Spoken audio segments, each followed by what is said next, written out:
Imagine being cheated on by the person you thought you'd spend your life with, only for them to tell you that you'll never find someone like them. Sounds like a nightmare, right? Well, that's exactly what happened to me. But here's the twist. I ended up with someone even better. Stick around to find out how a painful breakup led me to a surprising new beginning. Call to action. If you want to hear more stories like this, subscribe to the channel, click the bell button, and like this video now. Don't wait. Hit that like button. My fiancée cheated and said I'd never find someone like her. A year later, I'm dating a model who had a crush on me since high school. So, when going around Reddit the other day, I came across this post about a guy whose girlfriend was cheating on him and didn't care. She was absolutely honest about it, as if it were no big deal. It was insane, and it made me think about my ex-girlfriend. I haven't told many people about this incident, mostly because it's long, and, well, it was unpleasant at the time. But after reading that post, I thought, what the heck? I might as well give it a chance. Keep in mind that this occurred approximately 2 years ago. I met my ex, let's call her Chloe, through a dating app. It wasn't one of those applications seeking a quick hookup. It was one of the more serious ones, with people reportedly hoping for a relationship. Anyway, at the time, I was 33, and she was 30. We matched, chatted, and there was an instant connection. It's difficult to explain, but we just understood each other. We shared the same sense of humor, interests, and could talk for hours without becoming bored. It was very refreshing. After a few weeks of online and phone conversations, I eventually invited her out on an actual date. I was a little nervous, to be honest, because she was so lovely. I mean, breathtakingly stunning. I am not suggesting I am a troll or anything. I think I'm a decent-looking guy, but she was clearly in a different league. I remember thinking at the time that I probably wouldn't be looking for anything serious with her, because, girls like that usually have a lot of options. I did not want to have my heart broken. Being with someone who is overly attractive is a strange problem, I know, but it can provide its own set of challenges. Anyway, she agreed to the date, and we had a great time. It just validated everything I felt during our internet conversations. We started seeing each other more frequently after that, and it became formal very quickly. One thing that was continually on my mind was how much attention she received from other men. She would tell me about it occasionally. Even when we were together, a guy would shamelessly hit on her in front of me, or she'd receive messages from guys via social media. At first, I wasn't concerned by it. I trusted her. I got the impression that she wasn't interested in anyone else, and was truly interested in me. Stupid, I know, but that's how I felt at the moment. I was simply enjoying being with her, and I didn't want to be the jealous, insecure lover. Things were going great, really great, except for one tiny item that kept lingering in my mind. We were having one of those crazy late-night chats where you speak about random things, and the subject of hall passes came up.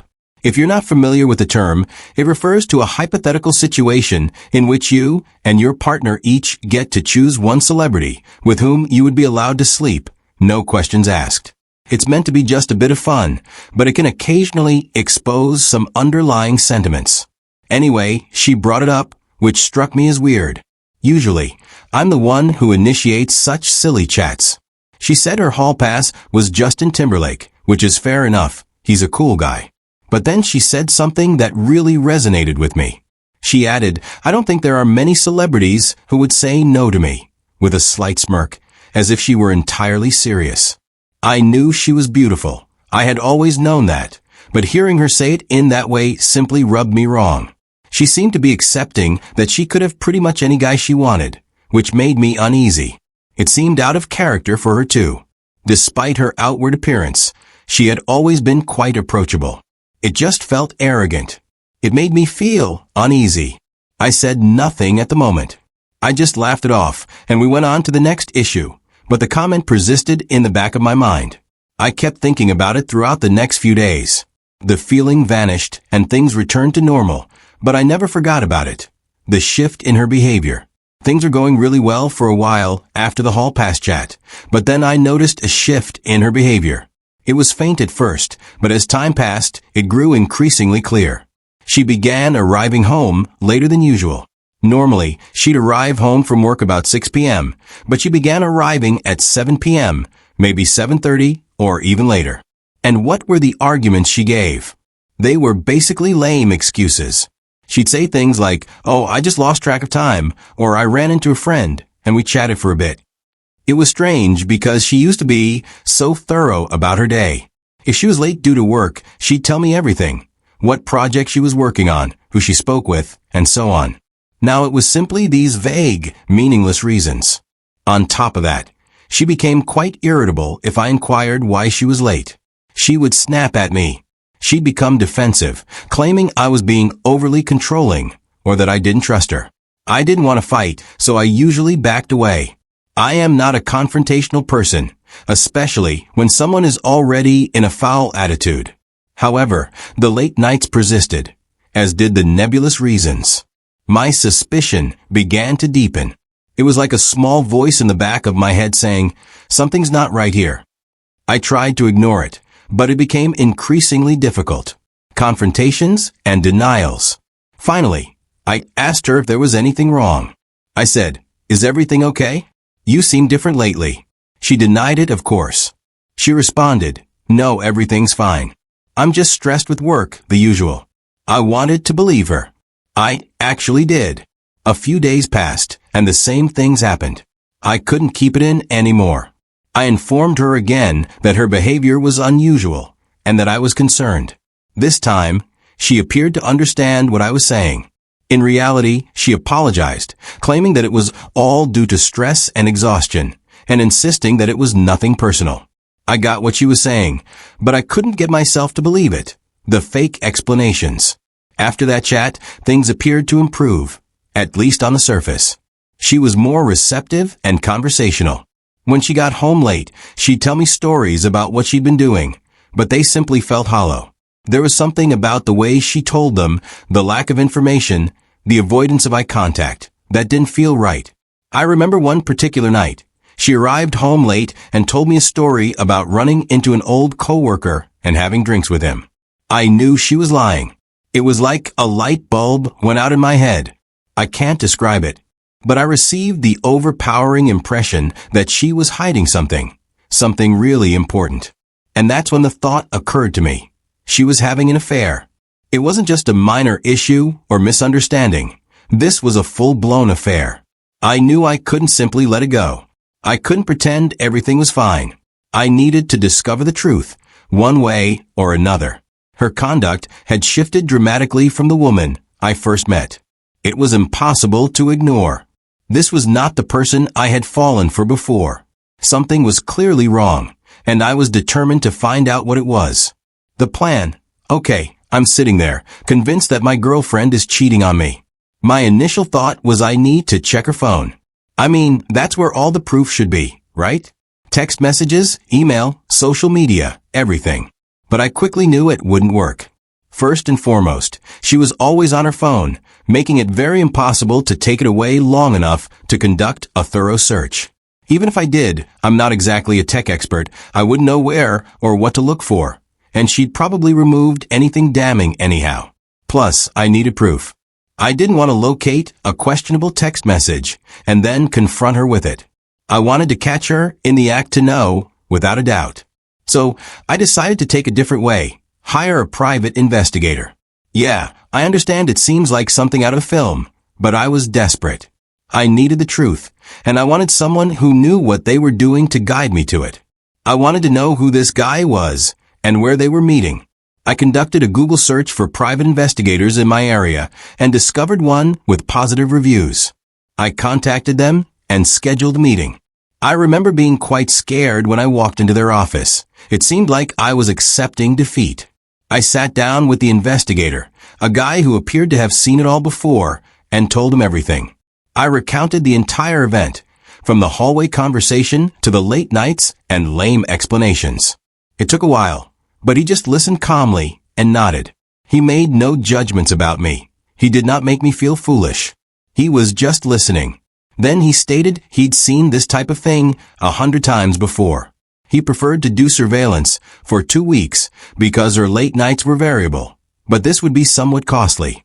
We ultimately agreed on 10 days. I gave him all of her contact information, including her phone number, email address, and where she worked. Before I departed, he told me not to contact him until the 10 days were up, unless it was an emergency. It'll be difficult, he told me, but you need to let me do my job. I agreed. I knew it would be torment, but I had to believe him. The longest 10 days of my life. These 10 days were among the longest of my life. It was awful to know that this investigator was following my fiancée and could unearth proof that confirmed my darkest concerns. I felt helpless, just waiting, wondering, and thinking all kinds of possibilities. It was difficult to focus on anything else. Work was a nightmare. I could not sleep. I barely ate. And the worst part, throughout the 10 days, she consistently arrived home late. 3 times, she arrived home after 9 p.m. using the same tired, pathetic justifications. Oh, I had last-minute plans with some friends, or traffic was terrible. She had no idea that every time she said those things, it further confirmed my suspicions that she was lying. Each time she was late, I thought, okay, this is it. This is when the investigator will catch her. Offered him more opportunities to get the evidence I required. The truth comes out. Finally, the 10-day period ended. The investigator phoned me precisely on time. He didn't say much over the phone, just that he had the information I needed and asked if we could meet in person. I answered, yes, absolutely. This was something I needed to hear face to face. I couldn't bear hearing this kind of news over the phone. I had been waiting for what seemed like an eternity, and I needed to see his expression to know for certain that what he was telling me was true. I drove to his office, my hands trembling on the steering wheel. I felt terrible in my stomach. When I stepped in, he was sitting with a manila envelope on the desk in front of him. He motioned for me to sit down. Then he asked if I wanted him to simply explain what he discovered, or if I wanted to examine the contents of the package myself. I said I wanted to hear it from him first. I thought it would soften the blow a little. In my brain, I compare it to walking in on your partner cheating and having a moment to brace yourself before the gut punch. He took a big breath and replied, "Your suspicions were correct." Just like that. There's no avoiding the issue. There's no sugarcoating it. He informed me that he had followed her to an apartment building 3 times. She went in alone and left about 2 hours later, always with the same man. He had obtained the apartment number and the individual's name, Cody. Obviously, I'm changing the name. To be honest, my initial thought was that I wanted to find this Cody person, and let's just say I was not thinking peacefully. But then I realized this wasn't the point. The point was that my girlfriend, the lady I adored, had deceived me. That's what I needed to concentrate on. The investigator slid the envelope across the desk. I opened it, and there they were. Pictures. Photos of her and this Cody guy in front of the apartment building, embracing, holding hands, kissing in front of her car. Everything was there in black and white, unquestionable proof. I almost lost my mind. I almost broke down right there in his office. It was one thing to suspect something, to have a gut instinct, but seeing it with my own eyes was a very different experience. The visual evidence was very overwhelming. I managed to keep back tears, although it was difficult. It wasn't just the affair, it was the realization that my entire life, the future I had planned with her, was falling apart in front of me. The confrontation. I wasn't sure what to do next, but I knew I had to get to the bottom of this. I was about to confront her when I arrived home. I asked her to sit down. I did not yell. I didn't create a scene. I said quietly, "We need to talk." She was aware that something was off. She saw it on my face. She sat down, and I simply laid everything out. I informed her I knew about the affair. I told her I'd hired a private investigator. I informed her that I had proof. Her first emotion was shock. She simply stared at me, her mouth slightly wide. Then she attempted to calm down, to act as if nothing had happened, but I wouldn't have it. I told her what the investigator told me about the residential building, about Cody, everything. And she simply sat there, silent. She did not refute it. She did not apologize. She did not even attempt to explain. She just sat there listening. The more I talked, the angrier I became. Her silence was infuriating. She didn't seem to care, or to be sorry for what she'd done. Finally, I could not take it any longer. I told her I wanted to break up. I responded, "I can't do this anymore. I can't keep playing this song and dance. I'm done." And then she did something very unexpected. She laughed. She stepped up as if to frighten me and began this full monologue. "You want to leave me?" she inquired. "Are you kidding? So what?" I had a little bit of excitement on the side. It was just physical. It didn't mean anything. I'm a cheater, fair. But where do you think you'll go from here? Do you think you'll ever get someone like me again? Hasn't it been clear to you over the years that I'm out of your league? It was one time. Is that what you want to destroy our lives over? She spoke a lot more in that vein, essentially attempting to make me feel lucky, that I should simply be grateful to be with her, even if she cheated. Can you believe it? I was stunned. I knew she was arrogant. I knew she thought well of herself. However, this was a whole new level. This was not a sincere apology.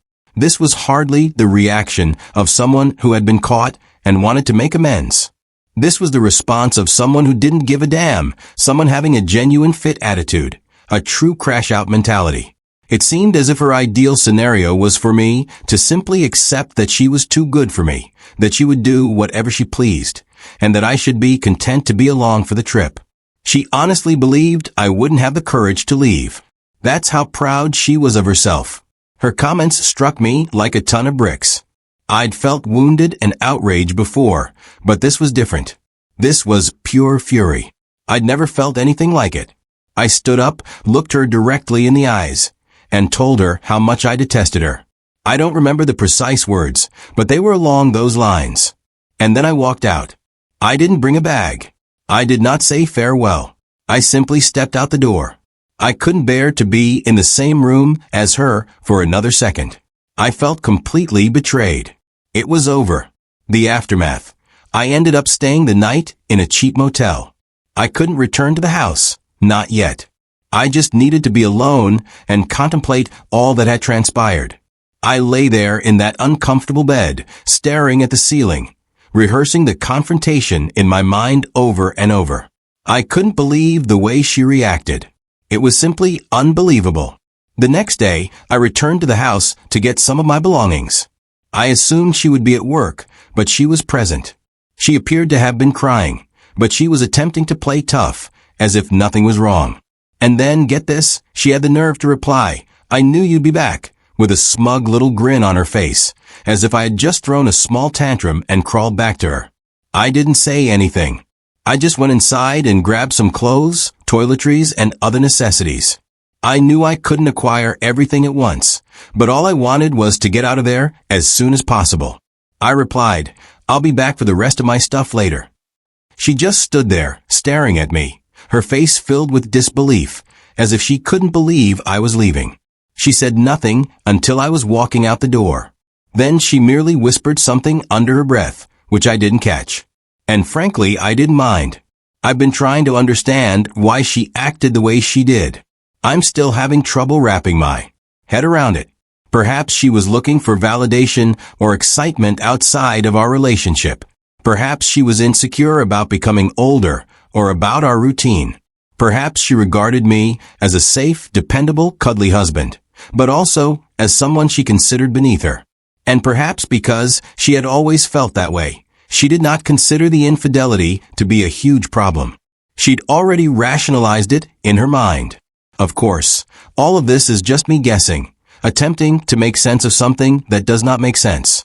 The aftermath. After I departed, she began contacting me. The first few messages were mocking and caustic, as if she thought the whole thing was a joke, that I would just run back to her. She definitely believed I was lying, that I would not go through with leaving. But a few days later, I returned to the house with a friend to retrieve the remainder of my possessions, and she was shocked. She could not believe I was being serious. I believe it was the moment she realized it was truly over. One of her final texts to me read, "I hope you know you'll never find anyone like me again." Seriously, I blocked her after that. I couldn't take it anymore. It was simply too much. Moving on. Okay, let's skip ahead a bit. The whole breakup with Chloe was a shambles, and it took me a bit to get my bearings. But life continues, right? A few months later, I had my 15-year high school reunion. I wasn't sure whether I wanted to go, but a number of my friends persuaded me. It ended up being a great time. It was nice to see all the old faces and meet up with people I hadn't seen in years. Just a really upbeat, enjoyable vibe. And then there was Veronica. Enter Veronica. Veronica attended my high school class. She was a tall, stunningly beautiful girl. We were cordial and took some classes together, but we were not particularly close. She was one of those girls who was just naturally cool, you know? After high school, she became a model, and a rather successful one at that. I had seen her in some magazines and internet advertisements. If you're into fashion, you may recognize her name. I hadn't spoken to her in at least 7 years, possibly more. So, I'm at the reunion, having a nice time, when I realized that Veronica isn't present. However, her best friend from high school was. They were still really close, which I thought was fantastic. It demonstrated that Veronica had not changed much despite her success.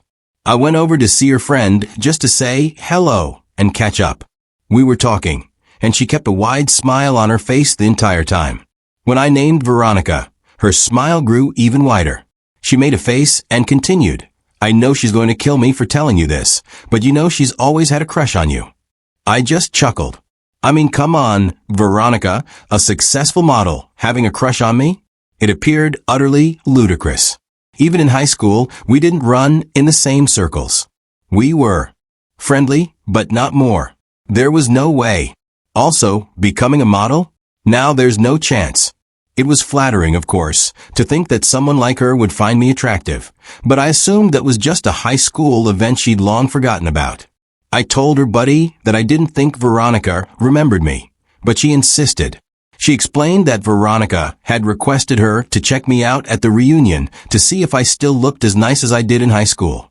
And then she continued, "She's still into you, so if you're single and you're not scared of girls with baggage, you might as well give it a shot."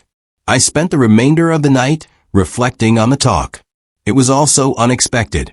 I won't lie, it felt wonderful to know that someone like Veronica was interested in me, especially after what had occurred with Chloe. It felt as if here was this woman who my ex would have deemed out of my league, and she was allegedly crushing on me.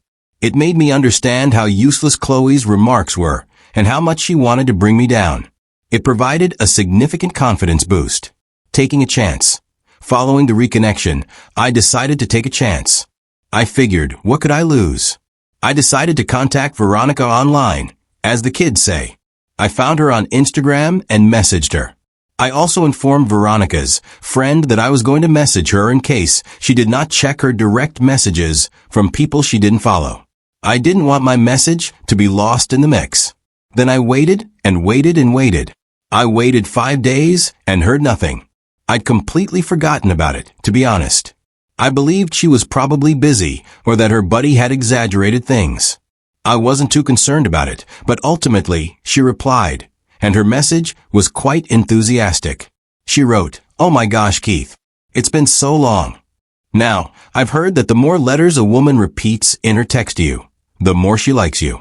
I'm not sure if it's accurate, but it felt like a good sign." We began messaging back and forth, catching up on pretty much everything. We spoke about high school, about what we had been up to since then, about our jobs, our families, everything. After a few days, Veronica recommended we switch to FaceTime. She claimed she was tired of typing so much. I was delighted, of course, and we began making video chats virtually every day. A deeper connection. During those video talks, I began to understand more about her life as a model. She told me everything about the industry, the travel, the photo shoots, the ups and downs. She was in Brussels at the time, working on a campaign, and even gave me some photos from the set. That was fascinating, and it was awesome to watch her in her environment. It also allowed us to connect on a deeper level, while being thousands of miles apart. After a few weeks of almost daily communication, it began to seem like we were dating. We hadn't formally called it that, but it seemed like more than simply friendship. So I decided to be a little corny and simply ask her, "What are we?" She chuckled and said we were really wonderful friends, but she wanted to be more. I saw this as cute, so I asked her if she wanted to be my girlfriend.